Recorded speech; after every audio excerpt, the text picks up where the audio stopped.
Bismillahirrahmanirrahim. Assalamualaikum warahmatullahi wabarakatuh. Alhamdulillah, wassalatu wassalamu ala Rasulillah wa ala alihi wa ashabihi wa man walah. Halaqah yang pertama dari silsilah ilmiah pembahasan kitab Al-Aqidah Al-Wasithiyah yang ditulis oleh Syekhul Islam Ibnu Taimiyah rahimahullah. Dan pada kesempatan kali ini yang akan kita sampaikan adalah tentang biografi dari muallif, yaitu Syekhul Islam Ibnu Taimiyah. Dan ini adalah apa yang sudah kita biasakan selama ini. Sebelum kita membahas sebuah kitab, terlebih dahulu kita mengenal siapa pengarang kitab ini, supaya kita juga mengetahui tentang kedudukan kitab ini. Dan di antara faedah yang lain juga, ketika kita mempelajari biografi para ulama, apalagi mereka adalah ulama-ulama yang sudah dikenal ketakwaannya, ilmunya, dan telah diambil faedahnya oleh banyak kaum muslimin, maka tentunya di dalam pembacaan biografi mereka ini akan banyak pelajaran yang bisa kita ambil, yang dengannya seseorang akan semakin semangat di dalam menuntut ilmu, semakin bersabar apabila mereka membaca tentang kesabaran para ulama di dalam menuntut ilmu, dalam mengajarkan ilmu, di dalam berdakwah. Maka beliau rahimahullah, nama beliau adalah Ahmad Ibnu Abdul Halim Ibnu Abdus Salam Ibnu Abdullah Ibnu Al-Khadir Ibnu Muhammad Ibnu Al-Khadir Ibnu Ali Ibnu Abdullah Ibnu Taimiyah Al-Harrani. Ada yang mengatakan bahwasanya kenapa beliau dikenal dengan Ibnu Taimiyah? Siapakah Ibnu Taimiyah? Ada yang mengatakan bahwasanya laqab Taimiyah, bahwa kakek beliau yang kelima yaitu Muhammad Ibnu Al-Khadir, pernah beliau melakukan haji melalui jalan sebuah daerah yang dinamakan dengan Taima. Kemudian di sana beliau melihat seorang anak wanita, dan ketika beliau pulang kembali mendapatkan bahwasanya istri beliau sudah melahirkan, yaitu melahirkan seorang anak wanita. Kemudian beliau mengatakan ya Taimiyah, ya Taimiyah, menisbahkan anak tersebut kepada Taima. Dan Taima ini adalah sebuah daerah dekat Tabuk, sehingga dilaqabi dengan Taimiyah. Kemudian beliau dilahirkan pada hari Senin 10 bulan Rabiul Awal pada tahun 661 Hijriah. Di mana dilahirkan? Di Harran. Dan Harran ini termasuk daerah Syam, dan laqab beliau adalah Syekhul Islam. Syekhul Islam Taqiyuddin. Sehingga terkadang dalam penyebutan beliau sebagian ulama mengatakan qala Syekhul Islam, atau mengatakan qala Taqiyuddin misalnya. Atau terkadang menyebutkan kunyah beliau yaitu Abul Abbas.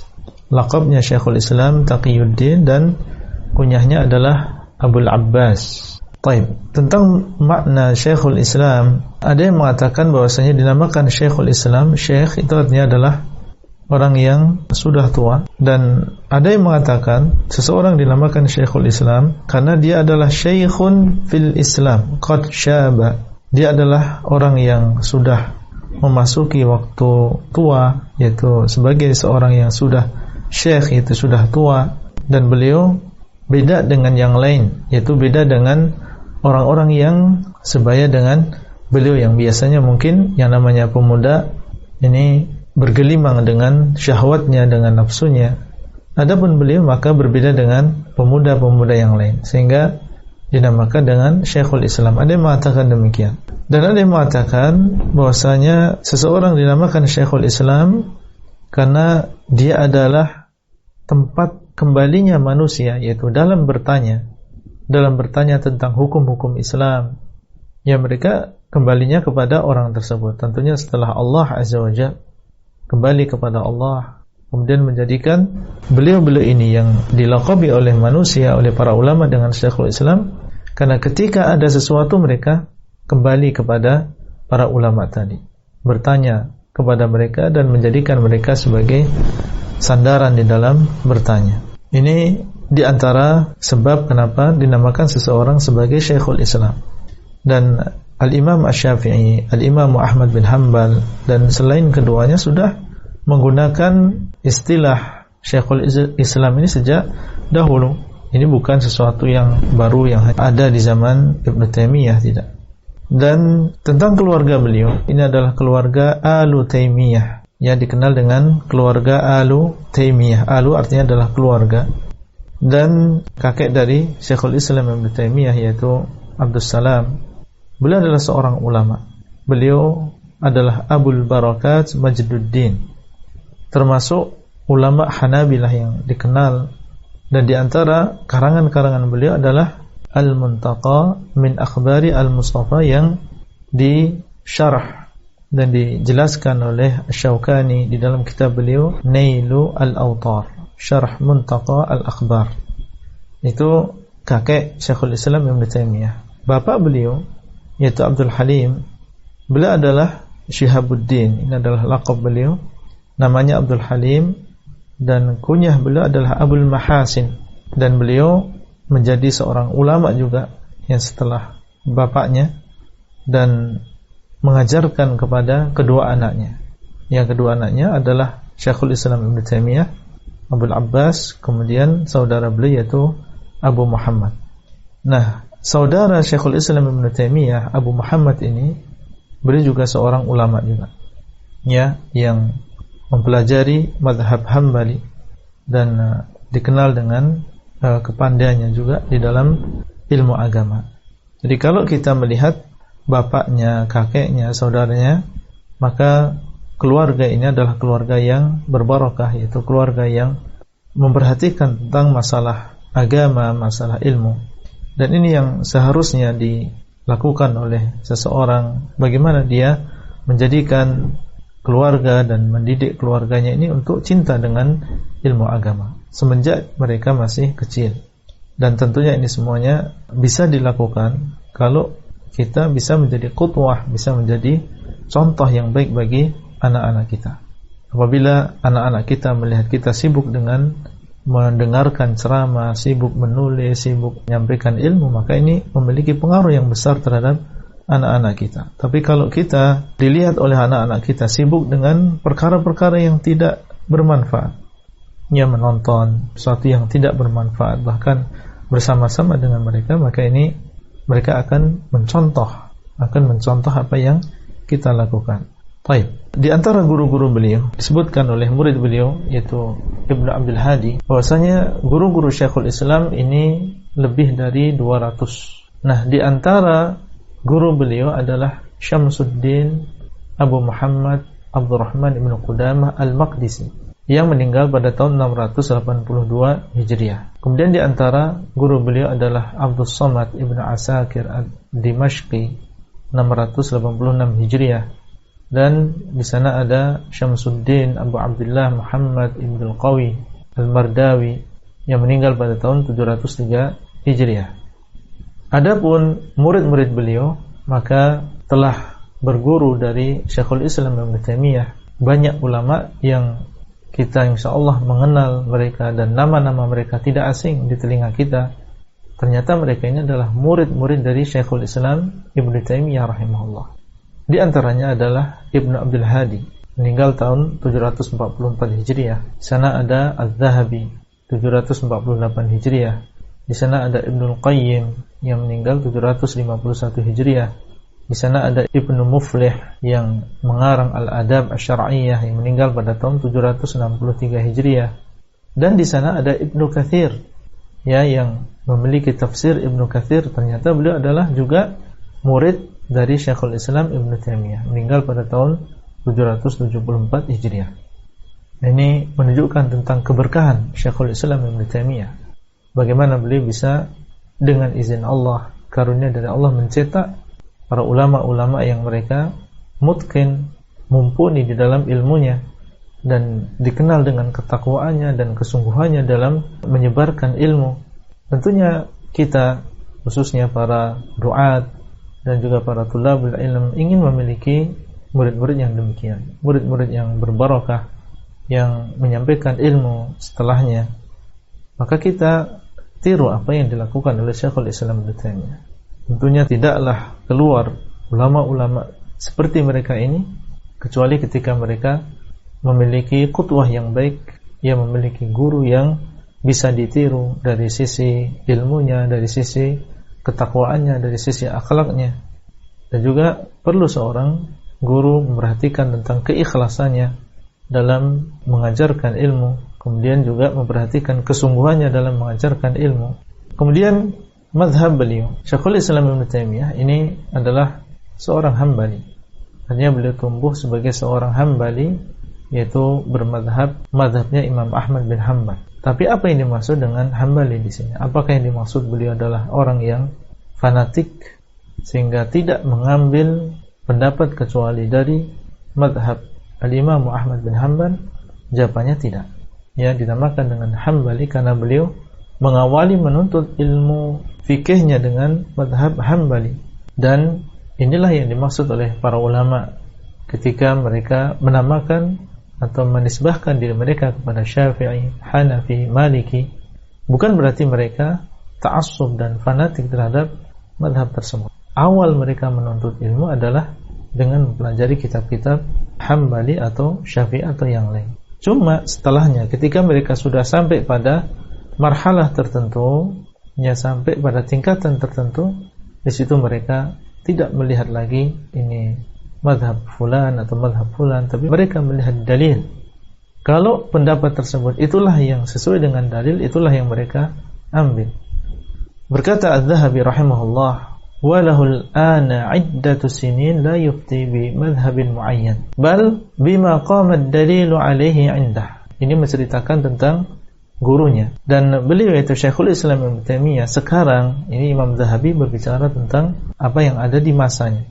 Sudah beberapa tahun terakhir ini beliau tidak berfatwa dengan madhab tertentu, tapi dengan pendapat yang sesuai dengan dalil menurut beliau. Jadi bukan berfatwa berdasarkan madhab Hambali atau madhab Syafi'i, tapi berfatwa menjawab sesuai dengan apa yang menurut beliau lebih dekat dengan dalil. Walaqad nasara sunnatal mahdhah wa tariqatas salafiyyah wahtajja laha bi barahina wa muqaddimatin wa umurin lam yusbaq ilaiha. Sungguh beliau rahimahullah telah menolong sunnah secara murni dan menolong tariqah salafiyah, yaitu menyebarkan mazhab salaf, dan berhujjah untuk menolong sunnah ini dan menolong mazhab salaf ini dengan berbagai bukti, berbagai muqaddimah, ya, dengan berbagai perkara yang bukti-bukti tersebut atau alasan-alasan tersebut mungkin sebelum beliau belum ada yang menyebutkan atau menampakkan. Ini menunjukkan tentang bagaimana mazhab Syekhul Islam Ibnu Taimiyah. Jadi memang beliau bertumbuh dan berkembang, dan mungkin di sekitar beliau, lingkungan beliau rata-rata adalah bermazhab Hambali. Cuma beliau bukan seorang yang ta'assub atau fanatik terhadap mazhabnya. Beliau ta'assub dengan dalil. Adapun akidah, maka jelas akidah beliau adalah akidah para salafus saleh, dan ini kita lihat dari karangan-karangan beliau. Termasuk di antaranya adalah kitab yang insyaallah akan kita pelajari bersama, yaitu Al-Aqidah Al-Wasithiyah. Di situ kita akan melihat bagaimana akidah Syekhul Islam tentang asma dan juga sifat Allah, bagaimana akidah Syekhul Islam tentang sahabat, dan insyaallah nanti akan kita sebutkan dalam pembahasan selanjutnya, yaitu tentang muqaddimah yang berkaitan dengan kitab Al-Aqidah Al-Wasithiyah ini. Karangan-karangan beliau disebutkan oleh Az-Zahabi bahwasanya beliau pernah mencoba untuk mengumpulkan karangan-karangan gurunya, Syekhul Islam Taqiyuddin Abul Abbas Ahmad bin Abdul Halim bin Abdul Salam Ibnu Taimiyah rahimahullah. Kemudian beliau menyebutkan mendapatkan 1000 musannaf, yaitu 1000 karangan tulisan. Dan ternyata setelah beliau mengumpulkan tulisan-tulisan Syekhul Islam, beliau setelah itu melihat karangan-karangan yang lain. Ini menunjukkan begitu banyaknya tulisan-tulisan Syekhul Islam Ibnu Taimiyah. Beliau rahimahullah termasuk orang yang banyak dibukakan oleh Allah pintu-pintu, pintu menulis. Beliau juga orang yang kuat dalam menulis, pintu berdakwah, berjihad dengan tangannya, dengan lisannya. Maka ini adalah fadlullah, keutamaan yang Allah berikan kepada siapa yang Allah kehendaki, dan tidak semua dari kita dibukakan oleh Allah Azza wa Jalla untuk banyak menulis. Cuma yang perlu kita ingatkan di sini, menulis ini adalah perkara yang penting. Karena kalau kita menulis dan memiliki kitab, memiliki buku, maka itu akan insya Allah lebih lama. Meskipun kita sudah meninggal dunia, ya namanya buku masih bisa dibaca dan dibacakan, dipelajari oleh orang lain. Adapun seseorang hanya berbicara saja, apalagi tidak ada di sana rekaman, maka ketika dia meninggal dunia, ya hilang begitu saja. Maka penting seseorang di sini menulis, dan yang perlu diketahui di sini adalah seseorang menulis apa yang memang dibutuhkan oleh manusia. Menulis apa yang memang dibutuhkan oleh manusia. Artinya bukan hanya sekedar menulis dan punya buku, tapi dia menulis sesuatu yang memang dibutuhkan. Dan Syekhul Islam Ibnu Taimiyah banyak di dalam tulisan-tulisan beliau, termasuk diantaranya adalah Aqidah Wasithiyah ini. Kenapa beliau menulis? Karena ada sebabnya. Dan nanti akan kita sebutkan bagaimana sejarah bagaimana beliau menulis kitab Al-Aqidah Al-Wasithiyah. Permintaan dari seseorang yang dia tidak mau kecuali tulisan Syekhul Islam Ibnu Taimiyah.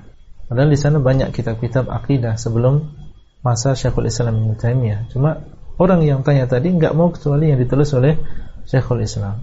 Akhirnya beliau pun mengabulkan permintaan tersebut. Dan tulisan-tulisan Syekhul Islam Ibnu Taimiyah ini dikenal dengan bagusnya, dan ungkapan-ungkapan yang dipakai oleh Syekhul Islam adalah ungkapan-ungkapan yang baik, dan susunannya juga sangat rapi. Kemudian juga dikenal beliau ini dengan taksimatnya, yaitu dalam pembagian-pembagian ini luar biasa, sehingga banyak para ulama, para tulabul ilm yang mereka bisa mengambil faedah dan banyak mengambil faedah dari pembagian-pembagian.